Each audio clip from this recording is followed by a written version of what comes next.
Welcome to another episode of The Vault, where me and Steve sit at the round table and we talk about the most important thing in life. Hey, it's been a while. It's been a long while. Oh my goodness, like the world has certainly changed since the last episode, hasn't it? Yeah, I think we did one in like February. February, right after Stormageddon. Yeah. And the fallout of that was a long time. And then COVID, you know, and all the personal trials and tribulations too that went on. Me almost dying and all the rest of it. So there was so much stuff going on. I didn't die. He didn't die. I didn't die too. I came close, but I'm back, folks. I'm living dead. Alright, so this is going to be a special Halloween episode, because you're a big fan, I'm a big fan. Big fan of Halloween. Everyone likes Halloween. It's right up there with Christmas. One of the better ones. And you got some cool comics to show people. Absolutely. The first one we were going to do really quick, but we'll look at this one right here. Halloween Night Dance. Yeah. There's Michael Myers right there. And how many TV, movie, Halloween things have come out, you know? I've seen a list of like the top #1 horror movie of the 70s was Halloween. Really? The original, yeah. And that was, and everybody knows, of course, that mask was? William Shatner. William Shatner, Yeah. believe it or not. So even he gets a pick there. Yeah. Now this one here, Atlas Comics. Yeah, the classic. This is a classic. It's called Planet of the Vampires. For those of you who are into Atlas Comics, it only lasted about 3 years. But Yeah. they did some quality work, and They tried. they did their best, and there's distribution that got that hurt them big time, They had a right? fair bit of talent on those. Well, they had, was it Ditko did some, Yeah, Pepper Howard Chaykin did it, Neil Adams did some work there as well. Yeah. So they had a really good bunch of writers and artists. It's just that it unfortunately couldn't get up to the ground. Was it Martin Goodman? Related from Marvel? What happened is that the guy who owned Marvel and son? sold it, Yeah. he was very upset because they fired his son. Yeah. And so then he said, I'll get back at you. Because Atlas was the original name for Marvel. Exactly, yeah. And also it was supposed to be that where it said A Yeah. it was supposed to be a middle finger to Ah. Marvel. Yeah. So it was pretty interesting. Now this one here, I bought this only 1 hour ago at my favorite comic book store, Downtown Comics. I was hoping you'd say that one. Madame Satan. And everybody who knows me knows how much I love Archie and Archie horror. And this is on your shelves right now, isn't it? It is. And it's because Sabrina, Chilling Princess of Sabrina on Netflix is coming out very soon, the last season. And of course, you always support your local comic book store. It's a one-shot. It's a one-shot. And done. Now, you know how upset I was about this series being cancelled many years ago. And this is the large version of it. It's called Afterlife with Archie. Yeah. And Archie Comics, all I gotta say to you is finish this series, okay? They only did 10 issues, Yeah. and I loved it. It was such a big comic, wasn't it? It was great. It was a huge comic book. Archie did very well off it, and unfortunately, we went through. So I don't know. Anyway, we got 4 more comics to go. This one here, Sergio. Will you pronounce the name? Aragones. Aragones Blair Witch. Yeah. And you know the thing is that you gotta have some fun. And Sergio did so much work for Mad Magazine. Oh, yeah. He did Plop. And He Gru. did Gru. He created Gru. Fantastic, Yeah, it's not a fantastic movie artist. theater. It was alright. He also was in did work for House of Mystery and House of Secrets. Oh yes, he always Yeah. did the little panels. He did those panels. So and he's still one-pagers. alive today. Yeah. And so I had to throw that in because not too many people know that exists. Yeah, he's one of the greats. Of course, Classics Illustrated. One of the greatest films, books, whatever, of all mankind. Mary Shelley, you know, which was Frankenstein. Frankenstein. And that's a Classics Illustrated. Well, This comic, He's the monster. this comic here, Well, the ultimate horror, shock rock and roll. Alice Cooper, unbelievable. That guy there, he epitomizes rock horror. Yeah. And this is not really a horror comic, but the cover is so evocative of nighttime and mystery. I had to put it in. This is Amazing Spider-Man number 30. And look at that gorgeous Steve Ditko cover. Oh, everyone likes an old Spidey, anyways. Oh, but I mean, this is. You wouldn't even think of a superhero comic that a cover like this would even exist. Yeah, when I was a kid, that was the oldest Spidey I owned. Really? Yeah. It is an absolutely gorgeous, gorgeous cover. And Steve Ditko, we lost him this year. Yeah. So, but he had such wonderful work. Yeah, and yeah. that's such evocative. That cover is one of my favorite all-time Amazing Spider-Mans. Yeah, mine wasn't as good a shape, but I think I only paid like $1 or $2 for it. So. Yes, and originally 12 cents, so. Yeah, it's funny how there was so much horror back in the 70s in terms of comics. Now, not so much. Yeah. I mean, I don't consider something like Walking Dead a horror comic. Well, it's sort of, you'd be pretty scared if you were walking down the street. It's like, zombies coming at you. I see that every day. I live in the hood. I see that every day, folks.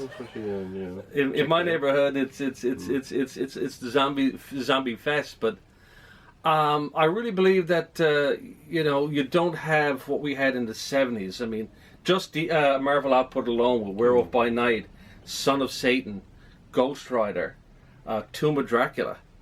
They had DC had House of Mysteries, House of Secrets, Weird War Tales, on and on and on. Carlton had a whole Haunted Tank.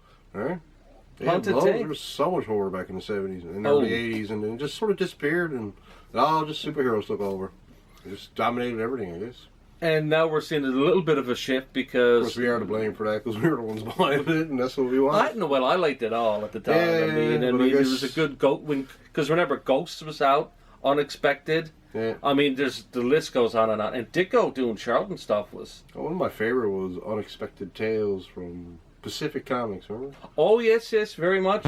Or Twisted Tales. There was Twisted Tales, and then they had a science anthology as well. Alien Worlds was cool. Alien Worlds. They're a bit pricey, but they're cool. They're pricey, but I remember I was at a store called Gourmet Foods, which was the only distributor of comics for a few years in the 80s, and a religious group was outside with their placards because of PC Comics. Yeah. Because a child bought it and there was some nudity in it, and they were disgusted, and so they went out with their signs. And nobody protests comic shops anymore. No, prefer you didn't know.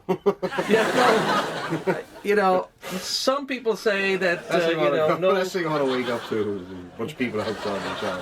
What would they protest in your store? Is there anything that's controversial? High prices. That's too bad, folks. What can you do? So, what was in my mind? I have my own answer, but I want to ask you first. If you pick one horror tale that really affected you as a child, what would it be? Oh, the Indian Blues. None of the comics? Well, actually, the only one that actually really scared me, believe it or not, like actually sent a chill up my spine, was Spidey 299, the last panel. Oh, yes. Mary Jane's just sitting there alone in the apartment. She's like, "Peter, is that you, Peter?" And then Venom comes out, and I was just like... Yeah, that was actually pretty amazing. Spooky, believe it or not. I thought it was pretty creepy. Yeah, to me, what really and affected me to this day was there was a four-part Marvel team-up. Ah, you like that one, didn't you? Where Spider-Man goes back to the Salem witch trials. Yeah. And Doctor Doom is there, Vision, Scarlet Witch, and Moondragon. And they all fight this creature that had created the Salem witch trials. And I won't tell you the ending, but the ending was very effective. And to this day, I mean, I read that in the 70s. Cotton Mather or something? Cotton Mather, and there was a demon that was behind Cotton Mather. And in the end, Spider-Man realized he couldn't affect history. But the panel, the last panel in Spider-Man crying, was when they're all you see is the shoes. Yeah. All the shoes of the people who are hanged, and he goes in and sees them. And it really affected me. And so it just goes to show, just for me, in my level, of comics that can really, as a medium, can really evoke powerful emotions. I always thought that four-parter in Spectacular with Carrion as the clone of... Oh, wow, yeah. And the artwork in that was fantastic. What's his name? What was his name? Professor... Warren. Professor Warren. Yeah, they were creepy because when you found out it was Professor Warren and his clone, you're like, wow. And he Yeah. was like, he had the touch of death and stuff. He and, did. And they like crazy words, written in like red, like they were blood or something. Well, as a kid, it's it's a bit effective. spooky. It was a bit scary. I'm glad he died. We'll put a spoiler alert right before all this. They're old. You haven't read them by now. Should've. Well, that's true. The year, Should've read them long ago. 1970s and the early 80s, I believe, for that one. All right, so I just remember that cover, though, for that Carrion cover, the dark blue. Oh, Yeah. we could go on forever, folks, but we can't. Cause, Yeah, he's a pretty spooky dude. yeah, he was. All right, so I guess we'll just pick a cover each and Yeah. we'll call her a day. All right, so you grab one. Close me on. Grab this one. Ooh. Ooh. That's awesome for Halloween, too. It's a classic. That's the Vision. That's the first Vision? Yeah. And he came from, because his origin is a bit weird because he was supposedly the body of the Human Torch, Yeah, with the brainwaves of Wonder Man or something. one of weird. who died. But then he came back to life, so they scrapped that. And then the Human Torch, original Human He Torch, came back somehow too. or something, so nobody knows. So nobody. But he's built by Ultron. Built by Ultron because he's called Ultron Father for a while, I believe. Yeah.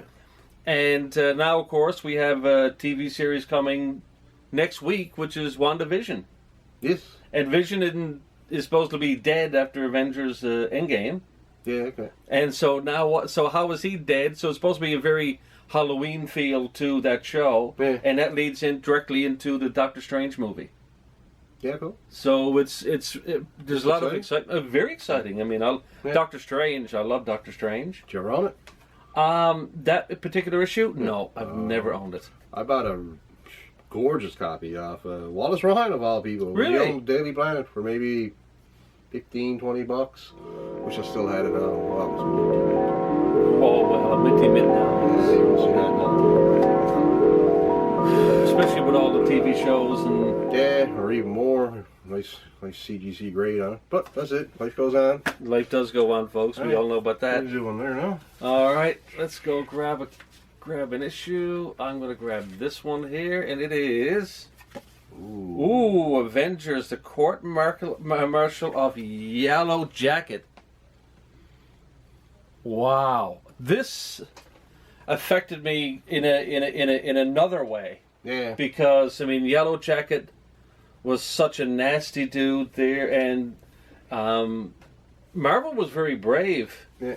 in the way that it took a horrific scene in comics of all time. I think was that Yellow Jacket hit his wife, Janet Van Dyne, the Yeah. Wasp, and domestic violence is in any shape or form is wrong. And if anybody is watching, this, who's into it, please, get help. It really shocked me to see that. And I remember Thor when she she had the shades on. They said, what's wrong? And she took off, and she had the black eye and Thor said, "Did he strike the woman?" Yeah. And Thor, who was a god, so powerful, and yet he was really upset by this horrific crime. Yeah, because they had framed him for a murder. That's that right. He didn't do. But, I don't know. Ant-Man, or Hank Pym, he's gone through many incarnations. That's right. Ant-Man, Giant Man, yada, yada, yada. That was one of my favorite looks for him. I always The thought Yellow Yellow Jacket. Jacket looked great, like super slick looking, right? Oh, absolutely. I mean, But yeah, he had a dark side. He was- And he just was- like a Yellow Jacket would be something that would sting well, you. Right? exactly, over and over and over again. Whereas ants are more peaceful. Right? It's true, though. Well, they They do just have keep to slaves. themselves. It all depends. Those red ants. Well, they're good You wouldn't want stories. those, folks. Very good stories. There was more than just one. That's the iconic cover, but that went on for about a year or two, right? He went to jail. He went to jail, and Tony Stark started dating his wife. No, right? And that pissed him off. Oh man, he got teased in jail. Yeah. He was like, Tony Stark spit her out, and he's like, jail, let me out. Look at me get at Tony. Didn't Egghead died in all this? He did die at the end of Yeah. all that. Yeah, well. And it was a running theme, but Marvel at the time, and this was the mid '80s, Yeah. they were doing much more adult. Oh, yeah, that was a backstory for a couple of years. You know, it was very evocative as well. I mean, you got to remember that like DC did it sporadically. I mean, of course, everybody knows about Green Lantern, Green Arrow. Yeah. You know, and that series, and they took on heroin use, overpopulation, and all sorts of things like that. But Marvel, it's almost like it was more shocking in a way because you didn't see it coming. Because they were more real to us too. Yeah. Like, I mean, Spider-Man was our friend. You know, and it was almost like Uncle Reed Richards, and Uncle Ben, No, Reed Richards seemed like he could have snapped. He never did. Well, he was fussy on being interrupted by Sue Storm when he was working in the lab. Well, that's true. Well, that was more of emotional abuse. Yeah. And he was very neglectful to his Probably wife. why she Went off at Namer all the time. a bunch of times. Yeah, she did. She did a lot of that. Yeah, well, she wasn't getting it home. Not the love she wanted. Yeah, that's true. And but love in any form is good. And folks, I think, to sum up our horror, I think that horror has to come with us in an individual means. Like we all see the iconic stuff, like it, with the clown, or Jason Voorhees and all that. But on some individual level, there's some things that may not be innocuous to you or I. Someone else may think like, oh, that's scary, like irrational fear of whatever, spiders or water or what have you. Well, you all be. For me, Halloween is just candy at the door. On that note, keep reading comics and see you at the vault. Bye-bye, guys.